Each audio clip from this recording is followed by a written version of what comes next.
NEET aspirant साधना ने अपने पिता को सिर्फ ये कहा था कि पापा इस टेस्ट में नंबर कम आए हैं, मैं कोशिश कर रही हूँ। क्या आप इस उम्र में कलेक्टर बन गए थे? और ढोंडी राम जी को, यानी ढोंडी राम को इतना गुस्सा आया कि उन्होंने पीट पीट कर अपनी बेटी की हत्या कर दी। आज भारत में अगर कोई सबसे ज्यादा स्ट्रेस्ड है तो वो सिर्फ नीट एस्पिरेंट्स है। हजारों स्टूडेंट से मेरी बात होती है, पर्सनली मैं सैकड़ों लोगों से मिलता हूं और मैं उनके पेरेंट्स के एटीट्यूड को देखता हूं। आज नीट एस्पिरेंट्स, सबसे पहली बात, वो इतने मेच्योर नहीं होते। 12वीं के बाद उनका एग्जाम होता है और बहुत ज्यादा उसमें कंपटीशन है। यहां पर पेरेंट्स से सपोर्ट नहीं मिलता, सिर्फ ताने मिलते हैं। और वो पेरेंटल स्ट्रेस और प्रेशर ही होता है जिसकी वजह से बच्चे एक्सट्रीम स्टेप लेते हैं। कई बार बहाना दिया जाता है कि पेपर खराब हो गया, कई बार बहाना दिया जाता है कि तैयारी अच्छी नहीं थी, कई बार बहाना दिया जाता है कि मोबाइल की मैं वो गंदी आदतों में लग गया था और ना जाने क्या क्या। But the only reason is the stress of parents. वो क्या क्या करते हैं जब मैं उनसे बात करता हूँ। और ये वीडियो तो पेरेंट्स के लिए भी है, बच्चों के लिए भी है। आपको जान लेना जरूरी है कि जिंदगी किस तरीके से काम करती है। मुझे पता है आज के 1 महीने बाद, 2 महीने बाद, 3 महीने बाद साधना को भुला दिया जाएगा। 2 साल, 3 साल, 4 साल पहले कितने लोगों ने सुसाइड किया, कौन जानता है? No one. दुनिया चलती जाती है और हालात जो के त्यों रहते। पेरेंट्स अक्सर क्या करते हैं, वो उनको बिल्कुल खिलौनों की तरह ट्रीट करते हैं कि इसका सिलेक्शन होगा तो ठीक है, नहीं तो ब्याह कर देंगे इसका। मतलब वो ये नहीं कहेंगे कि बेटा हम तेरे साथ में हैं, तू मेहनत कर, हम तेरे साथ इनपुट लगा रहे हैं, थोड़ा पेशेंस रख, इसमें टाइम लगता है। No, they treat them like shit, the garbage and the toy. होगा सो देखा जाएगा। ये बड़ी अजीब सी मेंटेलिटी है पेरेंट्स की। आपने अपने बच्चे को पैदा करके और उसका पालन पोषण करके एहसान नहीं किया है। इससे पहले वाली जो आपकी पीढ़ी है, आपके माँ बाप ने आपका पालन पोषण किया था। जो बच्चे आपके हुए हैं ये खुद के बच्चों का पालन पोषण करेंगे। ये सब चीज चलती जा रही है। फिर वो अक्सर ये कहते हुए सुनते हैं कि अगर हमारे माँ बाप हमारे लिए इतना करते तो पता नहीं हम क्या होते। साहेब, उस समय पर अगर लाइट नहीं थी तो आप मोमबत्ती में पढ़ते थे। सारे बच्चे मोमबत्ती में पढ़ते थे, सारे बच्चे। ऐसा नहीं कि सारे बच्चे मोमबत्ती में पढ़ रहे हैं और आप जुगनू से लाइट करके पढ़ रहे हैं कि आपने एक जुगनू को पकड़ लिया और जुगनू लाइट किया हुआ, अगरबत्ती की लाइट में आप पढ़ रहे हैं। सबके हालात वैसे ही थे। आज आप अपने बच्चों को बोल देते कि देख तेरे लिए अलग से कमरा दिया हुआ है, उसमें एसी लगा रखा है, तूने क्या किया हमारे लिए? कर्जा लेके तेरे पर पैसा लगा और न जाने क्या क्या। Sir and ma'am, you are just doing investment in the expectation कि कल को हमारा अच्छा होगा। इस दुनिया में अब तो जो कलयुग चल रहा है उसमें तो every relation is financial relation. मुझे ये स्टेटमेंट नहीं देना चाहिए, but now days even the relation with the parents has become financial. You are just doing investment in the expectation of the return. और जब आप अपने बच्चे को ये गिना देते हैं ना कि देख मैंने तेरे लिए क्या किया, तो वो सब कुछ किया हुआ जीरो हो जाता है। वो यश अपयश में परिवर्तित हो जाता है। फिर वो कभी काउंट नहीं होता। वो स्ट्रेस का कारण बनता है उस बच्चे के दिमाग में कि यार क्या होगा मेरा। बच्चे में अगर काबिलियत है वो कर लेगा, नहीं है तो बहुत सारे ऑप्शन है, उस पर अननेसेसरी का प्रेशर डालने की जरूरत नहीं है।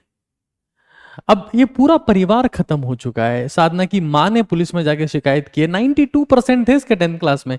मेरे खुद के 84.83% है 10th क्लास में। चीजों में समय लगता है ना, डॉक्टर भी रिटायर्ड थोड़ा ना होता है।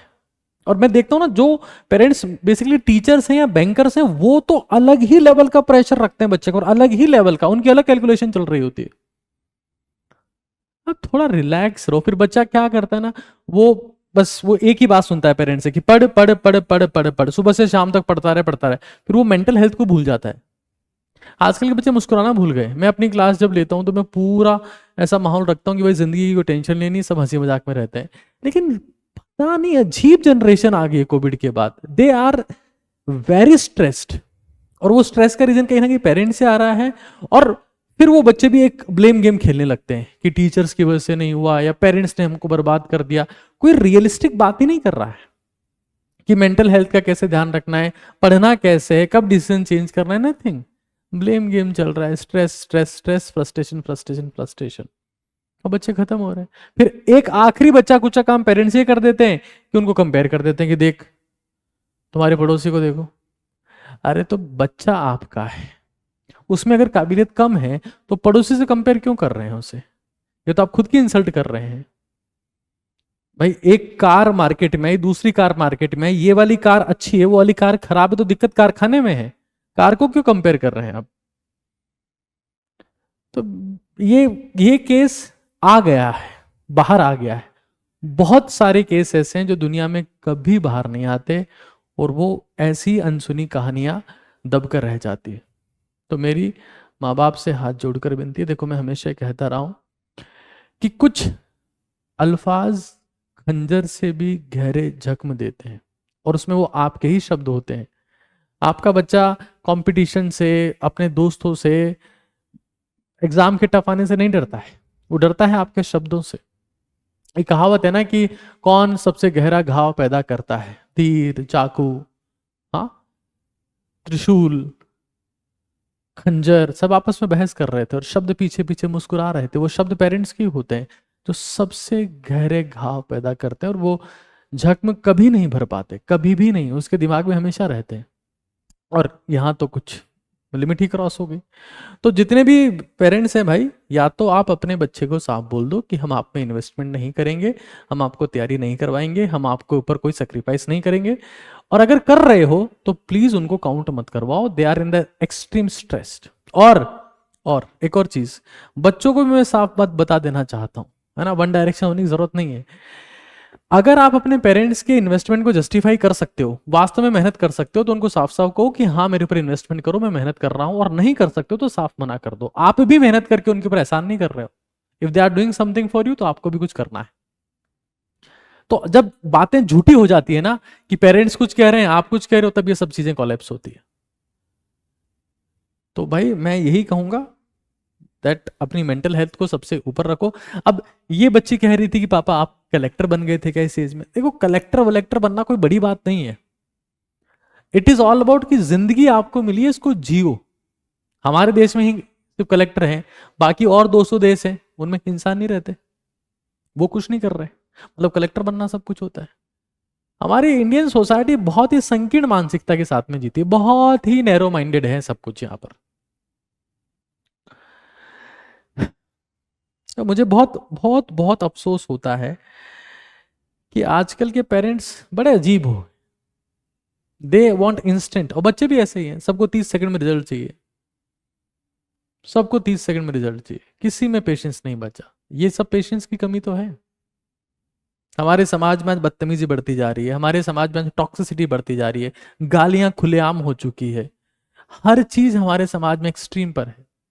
किसी में पेशेंस नहीं बचा, किसी में धैर्य है ही नहीं। और मैं फिर कह रहा हूं, चाहे सक्सेस कोई सी भी हो, अगर आप में एक्सट्रीम पेशेंस नहीं होगा तो आप अल्ट्रा लेवल की सक्सेस कभी हासिल नहीं कर पाएंगे। तो ये बड़ा ट्रेजिक इंसिडेंट था। मैं उम्मीद करता हूं कि बाकी सब पेरेंट्स इसे सीखेंगे और थोड़ा धैर्य से काम लेंगे। आप क्या कहना चाहेंगे, आपकी क्या राय है, क्या इनपुट, एक बार जरूर से बताइएगा। आप क्या सोचते हैं इस बारे में?